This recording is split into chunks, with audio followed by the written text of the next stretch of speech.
What's going on, Tamers? Welcome to DigiPod, the digital podcast, take 2. I'm your boy, Varni. And today I'm in the studio, as always, with my boys, Mike and Dan. What's going on? What's going on? Well, I mean, there's a lot going on. I didn't think I'd be able to come up with topics as easily as I came up with them today. Man, we have a lot. Easiest podcast we have a lot of the news. Easiest podcast I've had to direct yet. We have a lot of news lately that's come out, and since our last podcast last week. I'd like to interject. I feel like why even direct the podcast? You should really just let me just say random shit, let Dan yell at me for it, and then you react. Because that's how we end up with the last podcast. That was a good podcast. Which wasn't bad, but we had a topic. And as I sat down to actually title the video, I was like, this isn't a BT-13 set preview. This is something entirely different. This is not the topic we were going to talk about. Whatever. So, yeah, I mean, we go with the waves, but I've got to at least try to I got to hit at least the main points. Main point number 1 being, we got to talk about it, locals.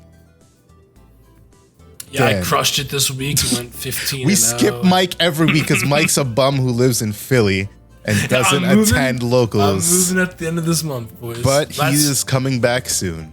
Room is a mess. Supposedly. With the Dolphins, the singular Dolphins jersey hanging up in the back. You know what it is? Now it's back up. It was down last week. Now it's up. Yeah. That's what I'm saying. The room's a mess, but the singular Dolphins jersey hanging. Well, there's like 4 more. I got a sweet Tyreek Hill signed one over here. The sweet Tua one that's signed over here. Man. Tua's going to be on the sideline in week 2. Don't get me started. I don't want to. Y'all talk about Digimon because y'all want me to talk about Digimon. So locals. Yo, Tua about to be like that jersey on the side. Nah, y'all talk too much, bro. Tua's sweeping the division this year. You notice they ain't even talk about Tua in the in next year's MVP running because they know he's gonna be dead. Yeah, bro, because they want me to make my goddamn money off my bet when he wins. What do you mean? Anyways, so yeah, locals. I placed 4th. I played Beelzemon. We only had 3 rounds though. 9 people. Beelzemon is Beelzemon. I lost to Red Hybrid because Red Hybrid was faster than I was. I had no response to anything because I literally couldn't get anything set up in time. So that's unfortunate. I won against Jessamon starter deck again, unfortunately. And something else that honestly at the end of the day doesn't even matter. Who's playing Jessamon starter deck? A new guy. He's from Magic. He's trying out. Give him some fucking cards, man. I told him he doesn't necessarily like Jessamon. He just picked it up because that's what was at the shop. Oh, okay. Well, so if he likes it, bro, I'll donate a deck. Yeah, I told him I'd help him out with some stuff, but he wants to build Mastimon. I'm not donating that. That deck's way too much money. Over $1,000. I'm not. Nah, but I told him just wait till BT-13 comes out, see what he likes from there, because there's a lot of new fun stuff to play with. So. Oh yeah. 100%. That's me. So much good locals stuff. Was locals. Next week is our pre-release, so we'll have much. Well, we're probably not really going to talk about it, but it is what it is. Yeah, we'll Dan, talk how about about you? I had probably the worst locals ever. Yeah, it was so bad. Yeah. Yeah, he did. He sent the text to the group chat. He said, "This is going awful." Yeah, I went 0-2 and then had a bye. That's how bad it was. Is this Dan's first bye win? This dude left his house to lose. Yeah. Ravemon plus Don Devi does not work well together. For anybody who think it does, specifically some purple players on YouTube, does not work well. Hey, to be fair, he said it. I saw his tweet. He was like, It's not the move. It's not the wave. I'm taking it apart right now. Time out. Like 2 podcasts ago, time out. Like 2 podcasts ago, Dan was like, I'm going to be playing Ravemon this set. I said, that deck's trash to BT-13. You said, no, it's really good. I said, if you can beat me with that deck, I'll give you $100. Hey, we're still like a whole like 1 week away before it happens. So let's try again. I know the updates to do for that deck, current iteration, which is literally take out the Don Devi stuff. Like it's just so like it's so like it's on paper it sounds like it should do well, right? Because Ravemon deletes itself if you have, like, let's say the Demi Devi, bring back a Don Devi. At the end of your turn, at the end of your opponent's turn, you get the Ravemon back for free. Like, it sounds cool, but when it's like on, like, you know, paper and you need to mill out your Devimons, or when you play Falcomon, you search Devimon, Lady Devi, and then something random that's not anything you need, it feels bad. So like, and obviously you don't want to just evo the Don Devi because it feels trash in that deck, at least. Oh no, it always feels trash. Don't mistake yourself. It's a 4 cost to Digivolve. It's a 4 cost to Digivolve for 12k. It's gonna get 2 years ago. Right. Yo, facts. But it was like something to try out. It just doesn't work well, so I'm switching it up. I lost to round 1 against. Man, it was so bad. I don't even remember. I know for sure you lost to Cross Hearts. Cross Hearts, I know. I won game 1. That's what I faced in round 3. That's Cross? what it was. Nick. No, Nick was. Oh, was it Nick? Oh, Nick. Oh, yeah, no, it wasn't Nick. Boy. It was Nick. Oh, I think it was I played. Nick didn't see shit against me. Oh, I played against Gino, I think it was. I was like, he was... Stop cutting Dan off. I know, I'm sorry. Nick was like, I'm just going to sit here and watch you do your turn. I'm going to get comboed out, aren't I? And I was like, listen, I'm sorry, but most likely I'm going to combo you out this turn. I love Nick. He's a newer player, but he's been stealing some games. He's been playing well, so. Yeah, he said he's moving on from Cross Hearts, but yeah, go on, Dan. Yeah, because he kept telling me he was breaking with that deck. I was like, oh, that's interesting. I know I played Digimon Mill. That's what it was, I think. Which I lost 0-2, and the one game I won with against Cross, I did Ravemon things, and that's why I won. You know, the other 2 games I couldn't do Ravemon things, and that's why I lost.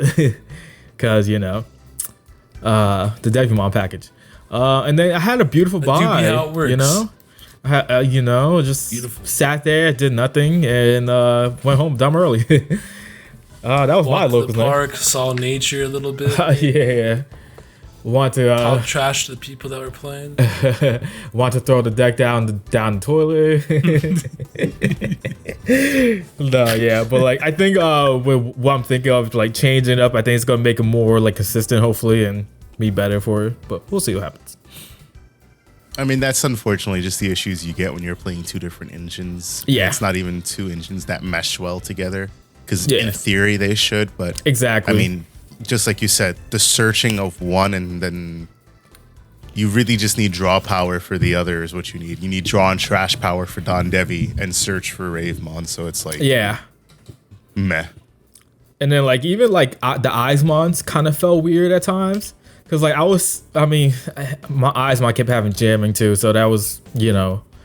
But like, the worst. It's like it didn't feel good either for some reason. Like when I swung with Eismon, because like I would like sometimes, all right, cool, it dies, and then I draw 3, and then to trash 2, and for some odd reason I'd had like poor choices onto trash. Like it was just like it was just funny, so weird. Like you'll have like 10 cards in hand, but you're like, I don't want to trash any of this. I need all of this at some point. The worst part at times was like it was like I had one, like I needed like Digimon stuff in trash, and the only Digimon to trash was my Debbie's, and that was my only rookies I had or something. You know what I'm saying? Like it was just like some weird ass stuff that was like happening. It has me questioning my like my Digimon skills and my like thoughts on how to play this game, because the deck was just playing so like it was just playing so weird at times. Just like, yo, is this really me? Damn. Am I bricking, or is this just me or some shit? Like you need to play monocolor good stuff.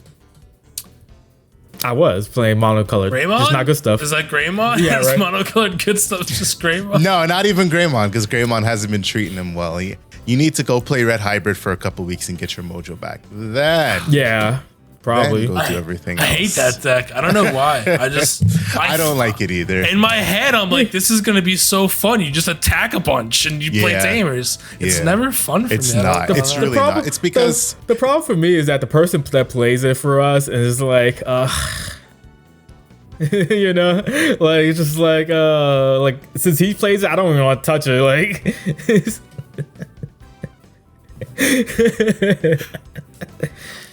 So last week we had week 4 of the Tamers Battle League. Worst part, he won too this week. You're just mad he won. I'm not mad. I ain't mad about it. He smacked Varni up. Varni should be the one mad. This man going through like a comic book character depression arc while playing this card game. Like, am I making the wrong life choices? Should I have just kept playing Yu-Gi-Oh? Yo, right. He's like, I thought I was good at this game. The deck had me question my whole life choices. Last week we had week 4 of the Tamers Battle League, which saw Nikesh, our week 2 champion, take home the dub once again with Bloom Lord once again. He played against Adachi in the finals. Adachi was week 3's champion, but this week he was playing Blue Flare. In third place, we had U Vultures playing Imperial Dramon featuring Quartzmon. Spicy tech that came in very clutch for him. And in fourth, we had Yurikaze playing Black War Grey. We had a total of 15 people turn out this week, so another big turnout for the Tamers Battle League, which is super great to see.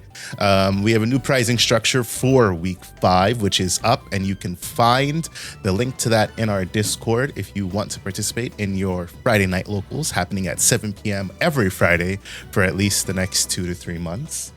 It's $10 entry, and there's a lot more stuff that you can find out if you join the Discord.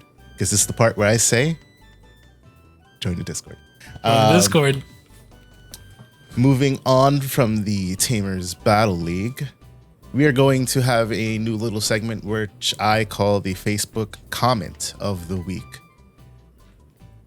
The comment of the week is going to replace the podcast that we make every so often where we go on a complete Facebook rant, and instead I'm just going to highlight one singular comment that I get to rant on every week. The comment this week being, if you guys follow the Digimon Card Game English version page, they just posted the top 4 Latin American lists from the last regionals, and in second place was honestly a pretty spicy, not spicy in that like anything's different, just like spicy in that it looks like a cool list to play. Spicy SecCon list featuring Black or Grey, Wisemon, Megidramon, Black Serafi, and then your standard SecCon package. And then in the comments, we had somebody say, thank Omnimon that SecCon didn't win. So naturally, I said, why? Why do you feel this way? And they responded to me and they said, too boring to play against. Fair. And not even with the Digimon playstyle. A hated deck. So I said, what is this so-called Digimon playstyle? I haven't seen a response yet. Somebody else commented and said, hated by bozos? The game needs any other win condition other than my dude has a wild effect and 3 to 4 wild inheritables. Any control in the meta should be welcomed with open arms at this point. This is something that we see in every card game. Control decks are the bane of any non-control player's existence. Aggro players hate control. Mid-range players hate control. Mid-range players hate control, and sometimes even control players hate control. Because we hate playing the control mirror. It depends how toxic the control deck is usually. Well, it's the the brain, like your brain triggers, right? When you're playing a control deck and you're playing against another control deck and they do the same shit to you, you're like, am I a bad person? It's like I immediately felt that in Battle Spirit Saga playing the white control. Yo, that was so toxic. Every time I play the white mirror, I was like, why? Like, this is completely unnecessary. And then it was even worse because I was playing purple control against the white control, which was like, it's terrible. Not a situation. It was, if at times it felt even worse than white control. Like, just not a fun situation to be in. Or like you're playing Yu-Gi-Oh, you're playing like I feel like almost any control deck in that deck was like super toxic. Like mine, what's it called? Sounds about right. Oh my god, I forget what it was called. Basically, you lock out your opponent from doing anything. I forget what the field spell is called. Are you talking about Mystic Mine? Mystic Mine, there we go. Toxic as that's like the worst right there. Oh my god, what you a get toxic Mystic Mine or mirror match too. Or Drytron. No, I mean that's not really not even. I mean, no. Hero ultimateness. Yeah, it's just you're just sitting on board of just a bunch of negates. That's not like almost a lot of decks do it. I don't know if you consider that control, but control's usually like those decks. I don't play Yu-Gi-Oh like that, one, so 2 card like combos, and it's just like. You know, they just flip over skill drain. They got like inspect the border on board, and then like Mystic Mine. And it's like, what do you do about that? You know what I'm saying? It's like it's the most toxic thing ever back in the day. It's like horrible. Or like True Draco decks. Oh yeah, That was awful. I hated that. You play what's it called? The domain card, and then you just pull 5 traps and flip them over. Oh. And then you just bring out a masterpiece, and it's just like control everything. I just want to say Secon is a necessary archetype in the game because of Agreed. the archetypes that we have in the game. That being said, for anybody who says that like it's not a Digimon playstyle, or for the old argument was this wasn't intended by the game developers. I have news for you, buddy. This is a card game, and in card games, sometimes we have really smart players who develop decks that even the game designers didn't intend to develop. And that is a good thing. That means we have people who are driving innovation in the game. Secon may or may not have been an intentional deck. I think we can say it was not intentional, but you cannot say that it is not a Digimon playstyle because it dates back to 1.0 where we saw Puppetmon, Machinedramon, Piedmon, and what's the other Dark Master I'm forgetting? Metal Seedramon. Metal Seedramon all had on plays and were heavy 11 to 12 drops. And Puppetmon was featured in Megazoo list. I played Machinedramon in early Megazoo list and even some Secon list. And I would drop it because there's such heavy control options. Puppetmon was the early quartz with with nothing can unsuspend before you could unsuspend out of the unsuspend phase. Machinedramon, the D-Digivolve 2-on-2 when it was harder to rebuild stuff. Like those were the early archetypes. That Megazoo deck that was running around, they called it like Sierra Mist and McDonald's back in the days and all sorts of wild different fountain drink names. That was early Secon, and it has only grown. And they were very smart players who created the list, and without them, the game wouldn't be where it is, for better or for worse. You know, like, look at Lychee. Lychee was, honest to God, the OG pioneer of Black War Gray, promo Black War Gray OTK, and the only player to really have done something with that deck. You're going to sit here and tell me that that deck is an unintended play style because it wasn't something that the game developers put out? Listen here, just go somewhere else with your bad takes. We don't need them today. That's all I'll say on that.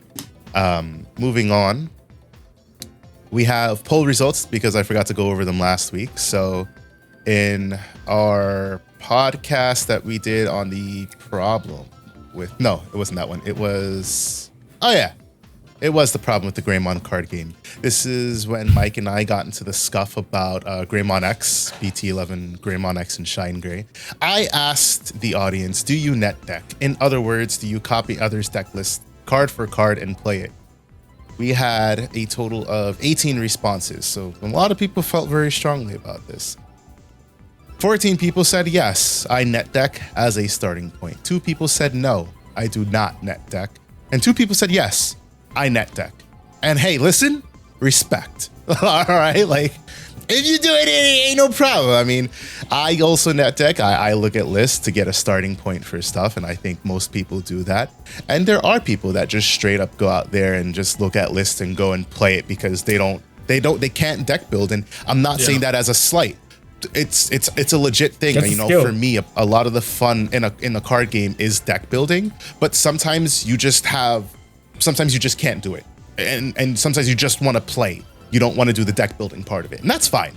You know, it's like people who use help things that games offer to help them get by, whether they play on easy mode because they just want to enjoy the story or other things like that. Like, hey, yeah, that's fine. Play the game however you enjoy playing the game at the end of the day. I just figured that was a nice question to ask because, first of all, I didn't know what else to ask. But it also is validation for anybody who might see a problem with net decking or thinks that like they're any lesser of a player. Hey, man, like I said, play the game however you enjoy playing the game. I used to remember you just say that back in the day. You say if you net deck, you're a bad person. I was about to say that was like a huge thing. You're a bad person if you net deck. Yeah, it was. Like back in the day, I think like that it was more Yu-Gi-Oh days. Yu-Gi-Oh though. Yeah, Yu-Gi-Oh was toxic. Like back in the day, like early, let's say, well, prior to the Lynx era. Like it felt very like people were very against net decking. And it was like if you mentioned like, yo, I copied this deck or something like that, like it was like shunned for some odd reason. Because like, oh, it's not your original idea. It's not you doing the finding out stuff. Blah blah blah. That wasn't yours. Exactly. Like you didn't do the hard work. Like a really like a big thing. I feel like because of how big like TCGs in general has gone on like YouTube with like, you know, deck profiles and, you know, our regional champion deck list, this, that, and other, you know what I'm saying? I think it's become more accessible and more popular to just say, hey, let's go try this deck out. Someone said they want it, and then like a lot of like YouTubers or whatever will be like, hey, go try this out yourself. See what you think. See if there's anything you would change. Let us know. You know what I'm saying? So I think it's become more like an okay thing to just, you know, net deck. But at the end of the day, you do whatever you want. If you want net deck, go ahead. You know what I'm saying?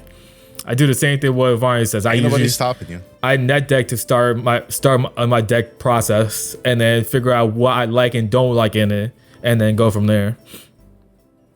I like the saying of do not reinvent the wheel.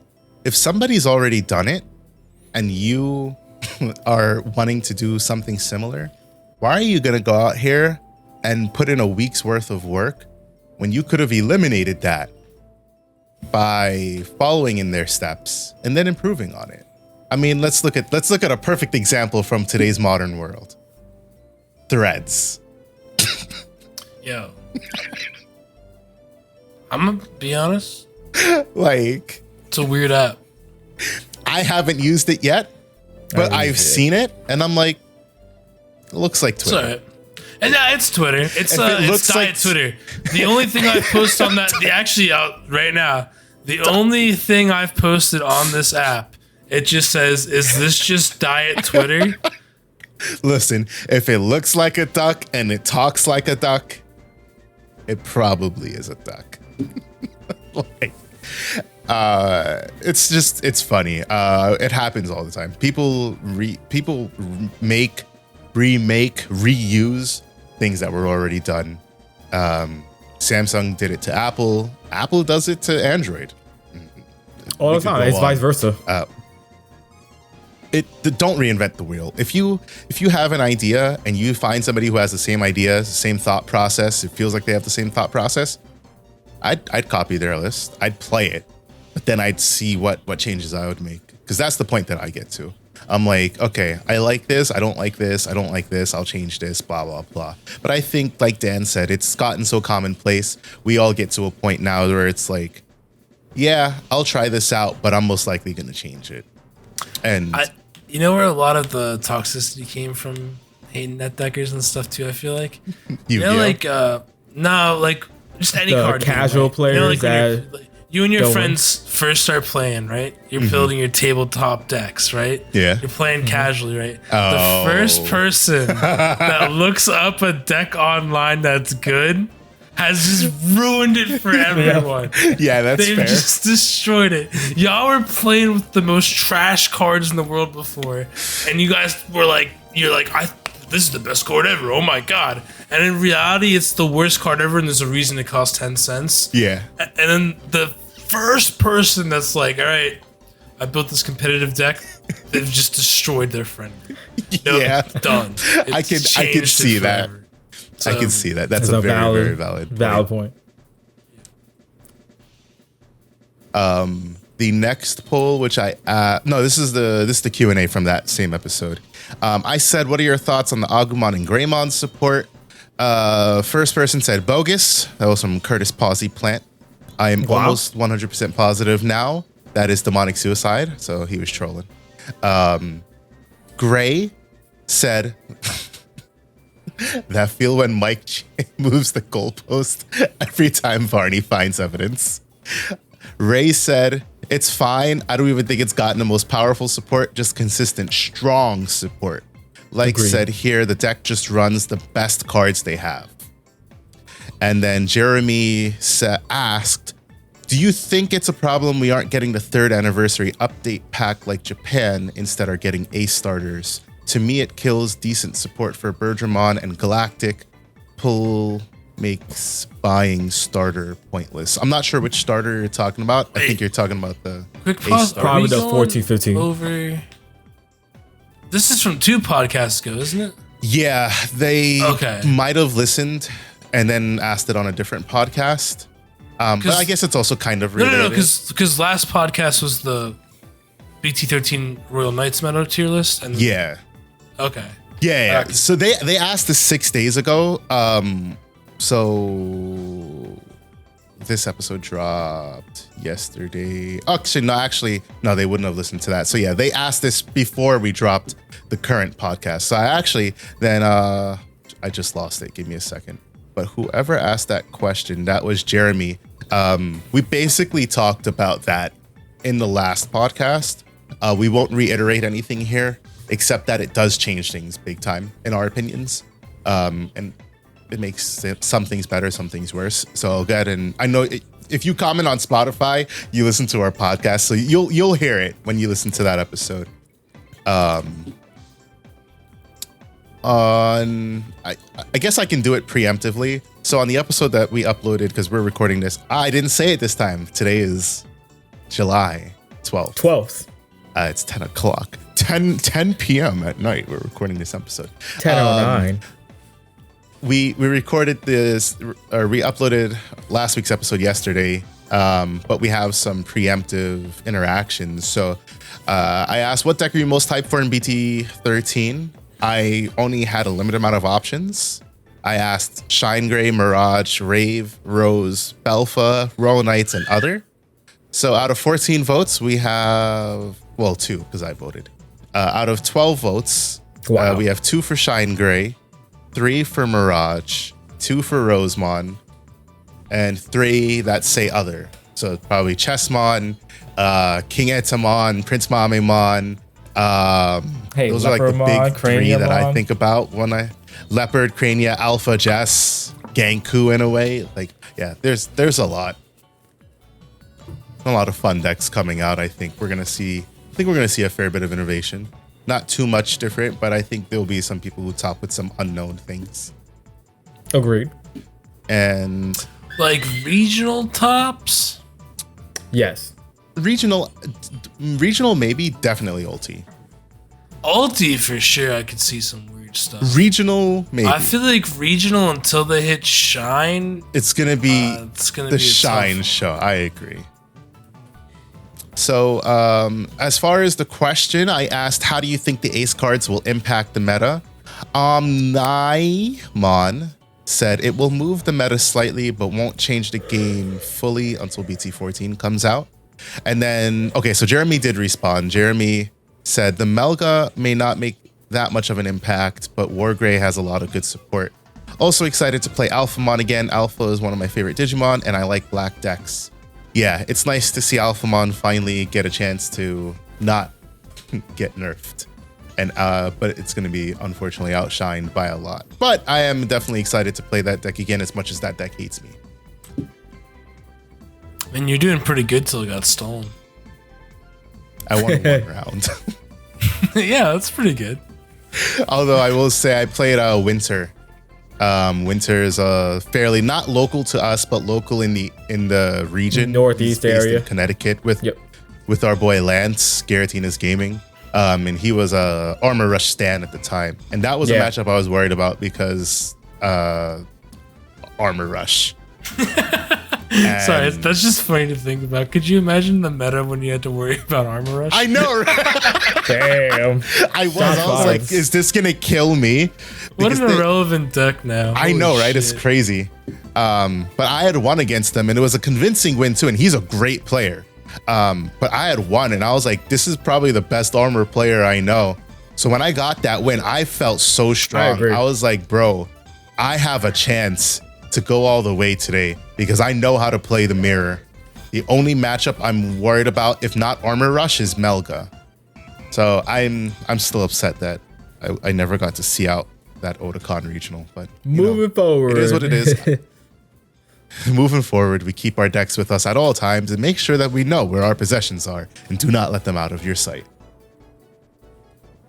Moving on from that, this is the point in the podcast where I plug the video that was released yesterday, the definitive BT-13 versus Raw Knights meta tier list by yours truly, DigiGuard United. It was our first video that we recorded together that was not a podcast. Y'all can go see that on our YouTube. And yeah, go check it out. That was a good one. At DigiGuard United. DigiGuard United. No. I'll take this time to respond to some live chats because we premiered the video and we did not get a chance to respond to some people. So we had JStort00 ask, as an Examon player, how do you feel about losing the 3rd anniversary update pack Dracomon in BT-13? I don't think it helped the deck to the point that we were going to see it make a big difference. But losing that Dracomon does hit the speed of the deck. It did hit in Japan. X1 did win a regional there, though, right? Well, it was in BT-13 meta. I know it. Yeah, it was a few tops. Or was it? Was it Bielsamon and then? Was that what it was? Nationals? It was one of those huge tournaments. It was top 4 no, I think he took it EXO4 Nats. And then I think he won. Was he number? He might have been 2. I think someone won like a big regional BT-13 with it because they were using the that yellow Lopmon Alliance option. Heaven's Judgment. There you go. Heaven's Judgment. Yeah. The Dracomon is really good, and it definitely would help the deck keep up with some of the decks that we're about to see. But it doesn't take away, it doesn't help the inherent problem that the deck has, which is finding its pieces. Can I just a quick how upsetting and frustrating it is when Bandai does this, because all that happens when we don't get these promo cards on time means that the decks they were supposed to help get further and further and further and further away from relevancy. Yeah. So that is just awful. That's so a very good point. We talked about this in our Discord today. I was having a conversation. Especially these specific promos, they're really more oriented. Promo? Yeah, they're more oriented towards the lower end of decks. So to give them that boost that maybe they could be competitive, like the Bergemon deck. That Saberdramon is so good and so needed for the deck that now you push it to what I think we were talking about this last pod, that EXO 5. we won't get them possibly. Yeah. At the moment, Yeah. at least. That's what it is. So like that makes the deck right now is gonna stay irrelevant for those people who, you know, are excited for all the new support again. But now instead of maybe, you know, maybe someone may bring it to top 32, now they're just probably never gonna play it. And by the time when we do get those cards, why even play the deck when it probably won't be relevant? You know what I'm saying? Absolutely power. It's the same thing with you said it, Mike, Galacticmon, right? Destromon. Who's gonna care about when that time comes around? You know what I'm saying? For me, the Seedramon. That Seedramon is such a super good card for the deck.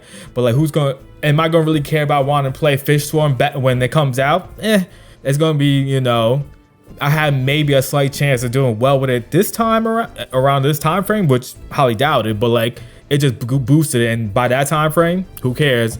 What else is in? Is that the Ludomon, right? The red Legend Arms? That's not that one. No. This has a Bastemon and validation plugin. That's good. I think that's actually good for Sakuyamon, supposedly. I think. I don't remember. The invalidation plugin is kind of really good. One of your opponent's Digimon gets minus 6,000 DP and can't activate its when digivolving effects until the end of the opponent's turn. Actually, super good because doesn't Sakuyamon, they give minus DP when they play the options as well. Yeah. Yeah, that is actually would have been super good for that deck. It combos really nicely. Yeah, exactly. You do. You do get the. I think that's to say you do get the new Zubamon. Zubamon, that's what it's called. In the 3rd anniversary update pack? I think so. I see it in the same area. I think you're looking in a different pack. So the 3rd anniversary update pack brings us Saber, Draco, Baste, Destro, Invalidation plugin, and Prism Garrett, which is for hunters. Which is also another good card for hunters. Yeah, okay. But yeah, I looked at that Saber Dramon. Super good. Bro. Card is so good. That card is it has raid and retaliation, but and you can give it rush. In KFC, you can give it rush. So that's rush, raid, retaliation. Yeah. Man, I was so looking forward to that card and playing that deck on BT-13, and now it's just like something I'm not gonna care about. Yeah. I can't see you playing the deck without that card because that card is just that damn good. So yeah, it's definitely a travesty not having it. And as an Xmon player, without that Dracomon, I wouldn't even attempt to play the deck just because I already know it's slow. I already know I'm going to get booty clapped by Shine Gray, and I'm not going to have a response for Royal Knights. And so competitively speaking, you know, I'm not even going to mess with it. For fun, yeah, I mean, sure, if you're not playing competitively, I mean, that's the point where you play any deck you like. But competitively speaking, Xmon ain't it. There will be the people like myself who wants to make a point, but I personally, as an Xmon player, would not dedicate my time to that. I would wait for if and whenever I get more support, personally. Cyberfile asked, you guys think Merva Cross is better, or is Cross 7 variant of Shoutmon better? Merva Cross. I refuse to answer this. We talked about this like briefly. We put Cross 7 at the bottom of the contenders tier list because Crossheart is still a good deck, but the Cross 7 variant, I don't think it is, especially given this meta coming up. I think the Merva style deck is much better in being able to capitalize on what would be the weaknesses of the Cross 7 variant. The Cross 7 variant is kind of air quotes slow in that aspect. The Merva variant is just going to try to punch you at every chance that they get. Whereas the Cross 7 variant may not necessarily do that. Watchtower Gaming asks, if Hunters tucks cards under Marcus, then when Marcus swings as a Digimon, wouldn't it proc the inheritables of the Digimon tucked under him? Yes, this is correct. But it specifically has to be not Shine Gray, because remember, when you tuck, if you were to tuck a Shine Gray stack, you're actually only tucking Shine Greymon as the Right. card underneath Marcus, you are not tucking all the inheritables with it. All the inheritables get trashed. That is just the game rules. They may not say it on the card. That's part of them trying to shorten the amount of text that they print on cards. Whenever you would move a card from one area to another, it loses all of its Digi-Evolution sources. Yeah, we'll just wait till the day that it doesn't. Wait Right. till they print a busted Like ass card. Is it Cross 7 that does that? It returns all the Digi-Evolution sources and then bottom decks the card? Yeah, that's what Yeah. Cross 7. It's Cross 7 Superior. So, yeah, Cross 7 Superior, yeah, yeah. he bounces. He's a It's monster. a complete bounce. Yeah. He said protection? We don't do that here. Destromon? Galactomon, sorry? We don't. Your Vemmons? Bye-bye. Same thing with the last- Machinedramon. Oh, God forbid. Good luck. That's like getting merciful mode. The last comment here is from Lonely Tengu. This one's for Mike. Thoughts on Dark Knightmon? I love that deck so much. Heading into BT-13, it's going to be a little tough. I'm definitely going to play it just because I think some of the EX4 support's really good. Also, we get War Greymon Ace, which is actually the mega I've wanted for that deck forever. Well, Because, you telling me that's better than Dark Knightmon X? Yes, unfortunately. In my opinion, I think it's the better mega to go into. I just like Dark Knightmon X doesn't do enough. It Digivolves for 5 and then for 4 on top of a Dark Knight. So Digivolves for 4 and it just doesn't do enough. I felt like it should have de-Digivolved like when Digivolving or something, or deleted when it just doesn't do it. It does let you grab the card back, which is nice, and it lets you play Dark Knightmon from trash when it's deleted, but I just feel like you do how often do you have 4 memory to work with, like in Digimon when you're playing Dark Knight, right? And you need 4 memory all the time to play your combo pieces. Yeah. So you Dark Knight for 4, you're gonna pass turn, maybe you put them at 1, maybe you put them at whatever. But now that you have the War Greymon Ace to like basically steal the turn, that is so good for that deck. So good. Another one for you, Mike. This was a comment on the video itself. Where would you place Imperial on our tier list? Oof. Just to remind you of our tiers, we had... I'll give you the tiers between which I would place Imperial. Okay. Rogue and Sleeper picks, Pilot Oriented, Fun Time, and why? I'm honestly gonna have to go pilot oriented, probably. I feel like it could really just be a rogue sleeper pick, but I don't know why. In my opinion, I feel like that deck has somehow gotten worse the more support it's gotten. I think I said it last week, or I said it on the pod, maybe. You definitely said it at some point in time. Dude, it's just like, I don't know why. It just doesn't. It feels like they gave it good support, and then they gave everything else really good support. Yeah. So it's just like, it kind of feels like the Gallantmon problem right now, where Yes. Gallant keeps getting good cards, but then everything else gets way better cards. I think it's the problem of it being a DNA deck. Any DNA Yeah. deck is inherently... I mean, do we have... I look on our tier list. I don't think any of these decks are DNA lists. I think also... No, because we didn't even talk I don't about know Mastamon. why. Yeah. Yeah. Because we don't Since need to. Mastamon's pilot oriented in there as well. I think Yeah. it has a decent matchup into Royal Knights. I think Imperial will be under the fun time Mastamon has a decent matchup into everything. and nothing just at the same time. Except It's just bad that deck. it's fucking bricky. Yeah, it's the door brick problem. I think Dorbik's probably more consistent than Mastamon. Yeah, funny enough, right? Yeah. So, but yeah, you know what the issue is? They just don't. They did the same thing that they did to Imperial to Mastamon. They gave it really good cards in BT-11, right? Like Mastamon got really good cards. Everything else got else way was better also cards. really good. Like I've said it like 10,000 times, so I'll say it one more time. Mirie should not have cost 5. It makes no sense. End of discussion. Imperial. Alternatively, we should have had a Garomon that plays that Mirai for free. Just like Imperial should have an XV or a Stingmon that plays their tamers for free. Fingers I agree. crossed, BT-15 has a Gatomon that just plays a Tamer on play. I would think at this point, well, I don't know. It's going to be, I'm interested to see what they do for sure. I think that's like one of the biggest problems. If you look at all of the decks, so in meta defining, Shine Gray plays its tamers for free. Contenders, War Gray, Black War Gray, Belphamon, not Mirage. Mirage does not play its tamers for free. But Mirage is also memory efficient, so in a way it doesn't need to play its tamers for free. Blue Flare has Blazing Memory Boost. Beelzemon, kind of memory efficient. Hunters, Damemon. Bloomlord doesn't play tamers. Damemon and King Shoutmon. Oh, right, and King Shoutmon, yeah. Or Shoutmon King version. Red Hybrid is all about playing tamers. Alphamon, when your tamers are your searchers and they give you pluses.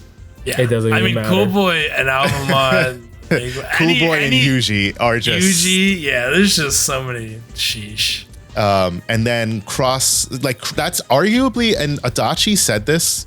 Adachi made a comment and they basically said that, like, Cross can't recover from a Black or Gray board wipe as much as Hunters can.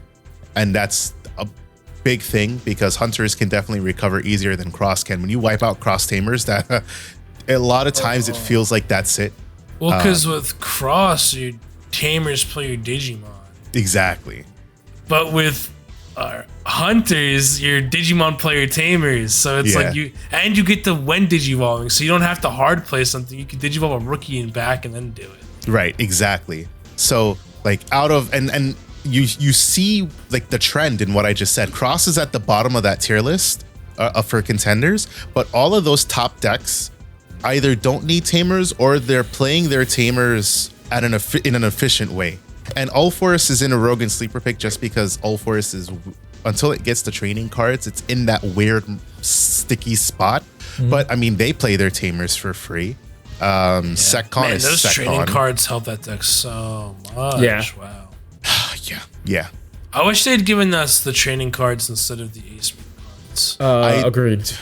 They could have given us both. Like, there was no reason to say, oh, here's the Ace cards. We're going to delay your training cards. If they give us both, then they can't make more money off us, Varni. You know they're going to make money off of us anyways. All they had to do was release Alt-Art, just like they're doing with the security rookies and the Mem Boost. Give us Alt-Art training cards. I'll fiend. Have you seen the Alt-Art memory boost that we're getting? Yeah, they're fire. Oh my goodness gracious. They're all so good. But yeah, I agree with you. I wish we had gotten those. But, you know, that's the biggest problem with Imperial, Mastimon, somewhat Dark Knight to an extent. And a lot of other decks not playing their tamers for free. Dark Knight plays its tamers for free now. Does it now? Yeah. Okay. Yeah, it's got a few cards that'll let you play it. Yep. Okay, that's good. Not in EX4, I don't think, but that promo plays in Nene for free. Is that what it is? Is that what that promo does? Yeah. Damn. And oh my bad, and in EX4 as well. Okay. And in EX4. Yeah, if you don't have one in play, you play one. That's good. But I think the promo that came out with BT-13, whatever it was. You guys know what I'm talking about? With the Lord Nightmon. You mean the new Nightmon that we're supposed to get? The Nightmon promo, the Dark Nightmon promo, all those things. Yep. Yeah, right. I did forget about that. But yeah. So. Yeah. I mean, that's like one of my biggest issues with any deck. If it can't facilitate things for free or get cost reductions or gain back memory, it's going to suffer. And a lot of the decks that are not in the contender and meta defining tier that on our tier list, that's the category that they fall in. They just end up sucking because they can't keep up that pace. My problem with Examon. Speaking of Examon, somebody said, I feel like Examon should be really good. No. The reason it can't be good is because Shine. DP reduction. You can't evade DP reduction. Because he says, I can see it beating Shine, blocking Marcus, and suspending Shine, then trashing Marcus. Good thought. I like your thought process. The problem is, they're not letting you see Examon before you get to do all that. They're going to DP reduce the hell out of anything you put on board because they're playing their tamers easily. They're going to have like 3 to 4 Marcuses on board. So when they go into Shine, that's a neg 12. If they use Shining Burst, Shining Blast, That's like a -2 for every tamer you have. The new Marcus on suspend, -3. Like, your DP reduction in that deck makes it so OP. I would be surprised if Xmod could win that matchup, frankly speaking. And the last comment that I'll touch on, Mirage Rex Belfa unless they break. I did look up the interaction. Rage mode wants 6 cards or less in your hand to get the DP boost and the security attack. Mirage will not let that happen. Mirage will just keep adding cards back to their hand. So yeah, I would that's why Mirage has the advantage in the Belfa believe matchup. if you're doing that matchup, if you're the Belfmont player, you have to like get that Belfmont out ASAP and like wreck their security as soon as possible. Yes, agreed. I actually will touch on one last one because this is actually a really good one to touch on. Person asked, can Belfamon's sleep mode be targeted with effects that say until the end of your opponent's turn and then be affected by said effect once the player's turn starts? Yes. I don't think there are any cards in this game that prevents a Digimon or a card from being targeted. They specifically prevent the affection of those effects.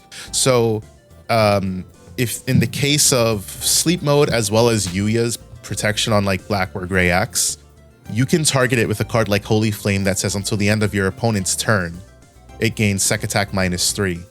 And even though it's unaffected during your turn, when it becomes their turn, when that Yuya protection wears off, when the sleep mode protection wears off, it's now afflicted with the security attack -3. And if you have a question on that, this is the part where I plug the Bandai Organized Play Discord, which you guys can find a link to in our Discord. And you can ask all of your judging and ruling questions there if you do not believe my word.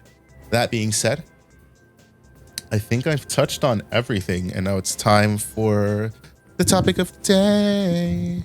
The topic of the day. Yeah. This is going to be like our little intros into each thing now. Yeah, right. Yeah, I'm going to take that one straight from Sesame Street, though. Okay. The letter of the day. You ever heard the letter of the day song? That song is bopping. Yeah, I was a kid once, bro. Sesame Street's been out since like 1960, bro. Yeah, I feel like that was new, though, because like Abby Cadabby and, you know. I don't know what the hell you're talking about. All I remember is we literally had the count, right? He just counted numbers, bro. Yeah. Bro, I was at Sesame Place with my daughters. Side story. Oh. I was at Sesame Place with my daughters, and they were going, like, my oldest, she's like 5. She was hyped for Abby. She was like, yeah, Abby Cadabby. Meanwhile, I'm looking at Zoe, and I'm like, yo, Zoe's the OG. Who the Abby Cadabby. I don't know who Zoe is, bro. You don't know who Zoe is? Nah. Wild. You got like Elmo, Yeah, right. Big Bird, those Bert two and gay Barney. dudes. Well, Bert and was it Bert and what? Yeah, Bert Bert and Ernie. Bert and Bert and Ernie, Ernie, yeah. bro. The two Bert and gay Ernie. guys. They are gay, right? Was it I'm like, the no, garbage I think dude? that it's confirmed now, I isn't forget it? the green Is it guy in the confirmed now? garbage. Who's the garbage? Oscar. Oscar the Oscar the slouch. Then you got the Is Cookie he still in Monster. the Oscar the trash Grouch. can? Yeah. Still, yeah. You got, Cookie Monster Cookie with Monster. the Donkadonk. What the? Onkadonk. What kind of weird ass Sesame Street you been watching? Bro, yo, Yo. Cookie Monster and Elmo were hitting it at that Sesame Street parade I was watching, bro. What the? All right. Next time. Anyways, So, Can't bring this dude anywhere. I know, Not even on a right? podcast. not you even to wanted to Sesame do some on Street. top of all. This man went to Sesame something Street and was Sesame thinking the Street. worst I'm thing tired of Sesame possible. Street. Come on, man. This man let his intrusive thoughts win. Did I though? So we're coming today with an actual BT-13 set preview. We're actually going to talk about cards because I think it's important to highlight cards that would not otherwise, like we know Shine. We know the supporting cards of Shine. But there are some cards in here that you may not know about. We're talking about the cards I really hate first. Which one? Lord Nightmon. Okay, yeah, so we can start right off with that. Lord Nightmon, and we can put Dynasmon right in the same Dynasmon? level. Why do you hate him, Mike? Because it's not yellow. What isn't it like? Bastards. A bunch of bastards, I tell you. I really do dislike what they did with the cards because at this point, they really straight could have made them both purple yellow and there would have been no drawback to doing so. Agreed. The Lord Knight effect, you return a Lucamon or a Royal Knight from trash to hand. That means you can recycle your dead Lord Knights, and you used to play Lucamon in the deck. Now it just gives you a little bit more of a viable opportunity to play the Chaos mode.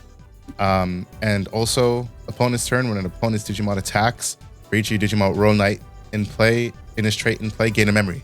Could have easily made that, Knight or Royal Knight, and support the archetype, make it purple-yellow. And it wouldn't have been amazing, but I would have been fine with it. Playable. Because it would have meant that I could play the deck. Right, exactly. Yeah. Dynasmon, same thing. Dynasmon is on play when Digivolving, reveal top 4, add a Lucamon and Royal Knight. Errata it, look at top 4, add Lucamon. Errata it? Sorry, yeah, I said errata, but what I meant was they could have easily made it. Look at top 4, add Lucamon, Royal Knight, or Knight trait. And then your turn, when you play a Digimon, doesn't even have to be Lucamon or Royal Knight. I think it could, or no, when you play the same thing, Lucamon, Royal Knight, Knight. Delete all your opponent's level 4 or lower Digimon. Maybe not that. I think that's a little bit OP. Yeah, I was gonna say that's pretty, that would be bust. I think that'd be a little bit OP for any type of Lord Knight Dynasmon deck, but you could have reworked the effect and made it playable in a Lord Knight Dynasmon deck. Make these cards purple yellow. When you play another Digimon by effect. Yeah. Right. Yeah. Something. I like that. That. But probably would have had to change like opponent's level 4 Lord Digimon. No. I mean, they could have kept it like that for every champion. If you play champion, kill a champion, that's fine, I think, right? Yeah, delete an opponent's Digimon. Delete one opponent's Digimon with the same level. Yeah. I don't know. Or level or less than or equal to. I don't know. Like there's so much they could have done. And to me, that's really lazy game design, because I think if you pay attention to the community, you know that we love support for older decks. So seeing a new Lord Knight and a Dynasmon that it's not even playable in their original decks. Do you know the most disrespectful part about it all? Yeah, which one? If you look at the alt art for Lord Knightmon, first of all, fantastic alt art. Probably some of the best art ever. Beautiful card. Who's in the background of that Lord Knight alt art? Tell you in a sec. Oh man, this is so... It's Knightmon. Just Knightmons. Bro, this card is... I've never even seen this art. Yeah. It's so badass. But yeah, So you're good. so right. You could have even made it purple-black, because we know that the Knightmon promo we're getting is yellow-black. And we have a Knightmon from one of the starter decks that is black. Yeah, or I think it's red and black. Yeah, it's red and black. You could have even made it purple-black. And even you could have tried, and they didn't. And I hate that. They could have given me a black box, 3 from Knightmon. Yep. And they couldn't even do that. Nope. So, yeah, I agree with you, Mike. I hate that a lot. Probably the most disappointing part about the set for me. I agree with you. In the same vein, I would agree with that too. That's definitely the most disappointing 2 cards in the set. Yeah, for sure. In the same vein, I would like to... Leopardmon's effect is good enough to let me look past it, but I am also disappointed with Leopardmon for the same reason. I don't mind. I understand that, at the time in which they designed some of the cards, such as Leopardmon, that was BT-3 or something, BT-4. The blue Leopardmon? Yeah, the blue Leopardmon. And, I know that things weren't finalized, and that's probably not the color that... It probably doesn't synergize with the direction they want to take it, and I understand that. But can you at least give us an effort to play these old cards? It's such a good card that if it saw any sort of source playing effects, the same thing kind of with Fish Swarm. That old Leopardmon would be so good, being able to play out a level 4 and then give them all jamming. That's so good. And if that synergized with this new Leopardmon deck, I got a quick idea. I got a quick idea. That's what I want to say it's Pangeamon. That's blue and green. Isn't there a blue green Pangeamon? Yeah, there is one. There you go. You can use that as your ultimate, get him out, and then you can play Digivolve. You could. It sounds terrible. Yeah, that's not on an paper, issue. But... No, I mean, I like the idea. It's just that the Leopardmon, the new one, doesn't even Digivolve from blue. There's no black box. Obviously, there's no inherent line. I guess the line here is Sala, Mikemonn, Mihiramon. Oh no, there's a Pangeomon X that's green and blue. That's the only one. They're both just green. Oh, okay. The newer one Digivolves over blue and green. But gotcha. I don't know. It's like they took what the old one did and then made it better, but for a different color. It's the same exactly same concept as like you play it, but like you never like I thought about it back then, but it was like they made Xmon green and blue instead of red green, and what were you red, guys red and expecting? green, red and blue, whatever it was. I think it was red and green. Yeah. I don't remember what the old red and blue. because the Breakjamon was red. Dracomon was red, yeah. Yeah, Breakjamon was red. Slayer Breakjamon was red, and then Slayer Jamon was blue. That's what it was. Right. And they just took it and was just like, nah, we're gonna make it green for some odd reason. Right. But I think it's because red and blue have some of the most busted. I agree. I mean, green has that's why. busted options too, but blue like Hammer Spark, red ADP, like then you could give it security attack +1 with tie. Like there's just so much stuff. Like red and blue just have good cards. Oh, like Yes. green's busted HPD. You know, All of its cost reducing, generic good green support. Green has a lot of good cards that just don't see play because the rest of the decks aren't good, but there's a lot of good generic green cards. But for BT-13, I was about to say, there's a lot of that. Like if you make a Leopardmon deck, has a lot of searching and a lot of generic, like a lot of traits. Like for example, Salamon, right? On play. Good. Yeah, on play, reveal the top 3 cards of your deck. Add 1 Digimon card with Beast, Animal, or Sovereign. Other than Sea Animal in one of the traits, a 1 Digimon card with Royal Knights in its traits among into your hand. Place the rest at the bottom of your deck. That's a very like kind of a broad like when we get like more Beast, more Animal, more Sovereign cards for green, that card just becomes infinitely like way better, you know. And then inheritable, while this Digimon has Animal, Beast, or Sovereign. Other than Sea Animal and its traits or Royal Knight, it gains 2k. 2k is a solid boost. Just because, Very you know what I'm saying? solid. I think the Mikemonn is the same thing, if I'm not mistaken, right? No. On play, It's basically the same thing, but it gains piercing on play. on play, one of your Digimon gains piercing for the turn, and then inheritable, same concept, plus 2k. And then we have the new Mihiramon. I don't know how to say it. On play, suspend one of your opponent's Digimon with 7k or less. Then one of your opponent's Digimon can't unsuspend until the end of your opponent's turn. So you know you can lock a ultimate at times, and then you get piercing. You know what I'm saying? When this Digimon will Digivolve as a heritable, reduce the Digivolution cost by 1. So you go into your Leopardmon for 2 instead. Then you do your Leopardmon shenanigans. You go to leopard mode, pop off, make a Y board, keep on going. You know what I'm saying? It's kind of If you have Mihiramon in stack and it lives, you could even go into leopard mode for free because it Digivolves 1 from Leopardmon. And leopard mode, because we didn't talk about what leopard mode did last week. Digivolve for 1 from Leopardmon. When Digivolving, suspend one of your opponent's Digimon. Then one of your opponent's Digimon can't unsuspend until the end of your opponent's turn. So just a better version of what the Mihiramon does. When attacking, by suspending one of your other Digimon, unsuspend this Digimon. Not once per turn. Not once per turn. So if you somehow get a sec +1 underneath it, ooh, baby. And then end of your turn. Hello, Lilamon. Yeah. End of your turn.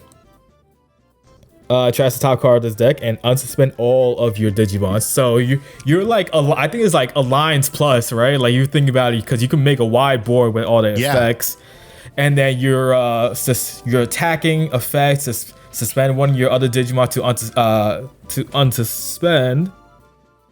And if you could get sec +1 like that Lilamon, when your opponent has a suspended Digimon play, gain sec +1, which is pretty good.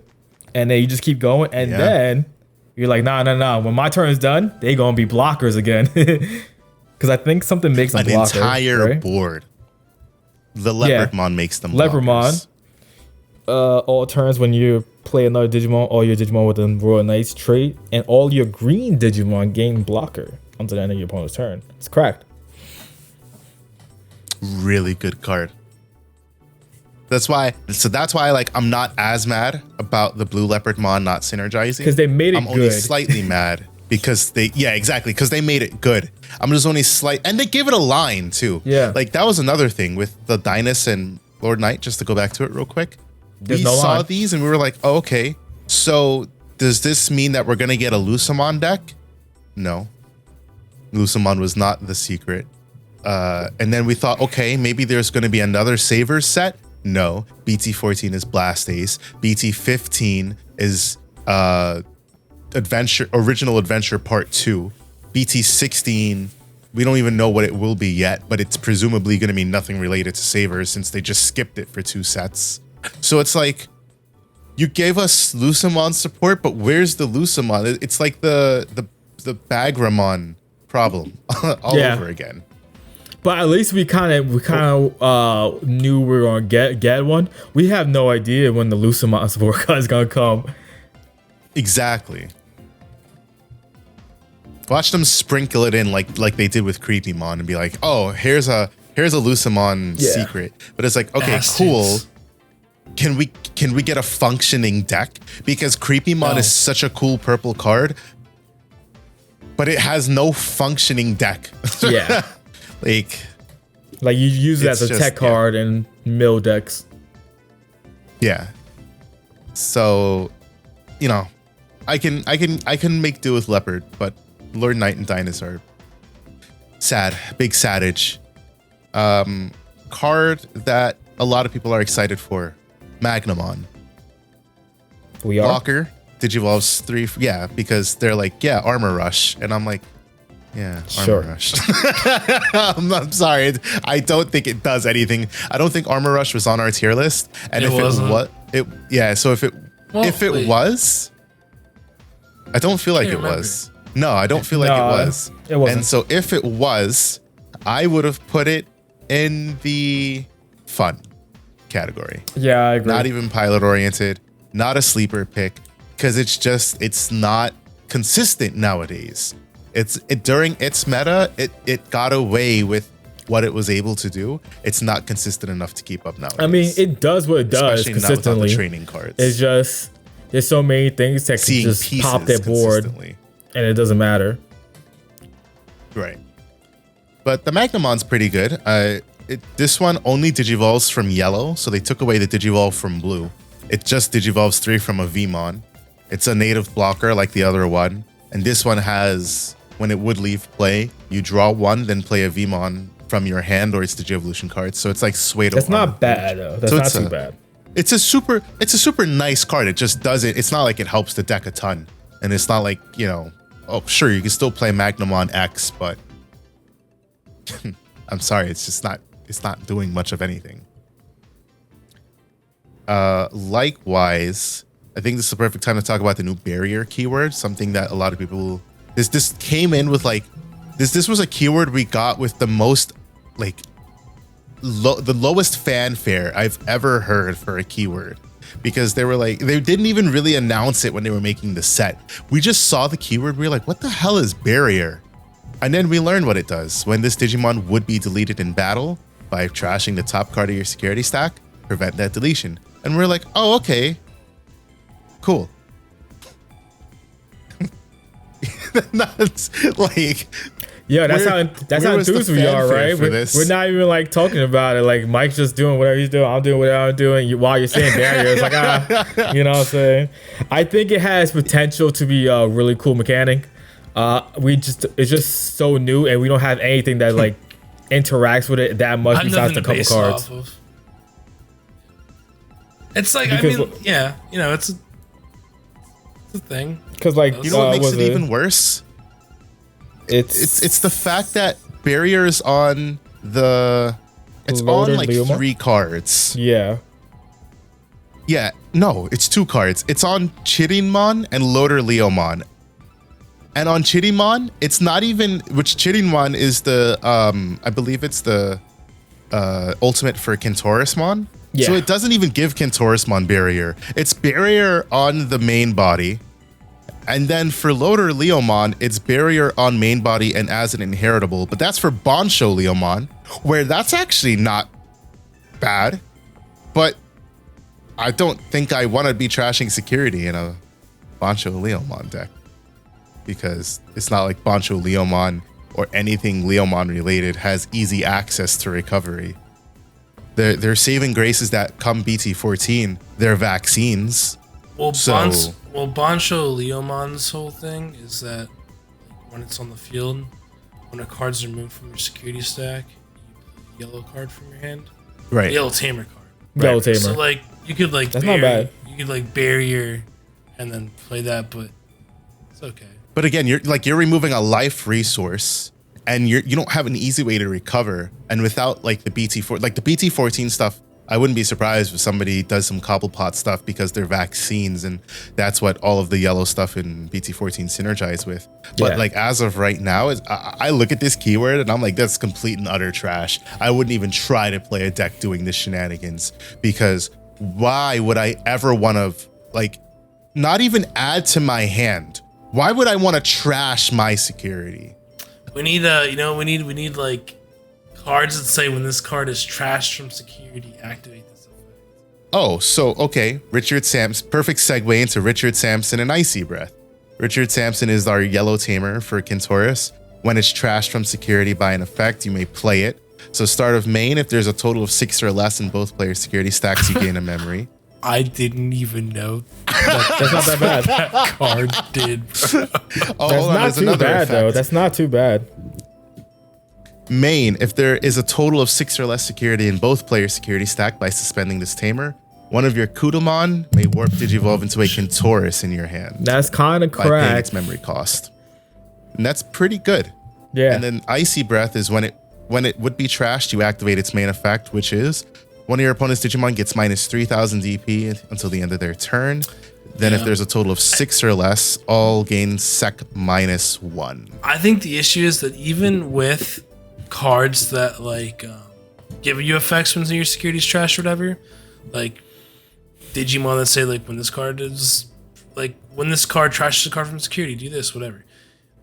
I just feel like hurting yourself never is gonna help you win the game. Right. Like what is like Kentoris is just gonna kill itself trying to keep below 3 or less security, whatever it is. Because Kentoris is the same. I think it has the same unsuspend that the old War Grey had. When attacking by trashing one card from the top of your security stack, unsuspend this Digimon. One of your opponent's Digimon gets minus 7,000 DP for the turn.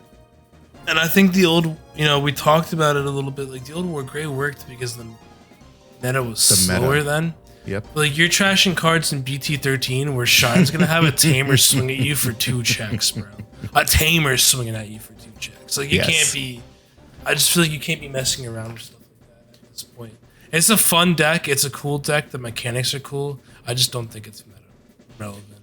It's the same. So like DBS, like life is security in DBS, but you start with 8. But even if you didn't start with 8, DBS uses life as a resource in a way, because you can only awaken your leader when you're at a certain life total for most decks. Some effects only proc when you're at certain life.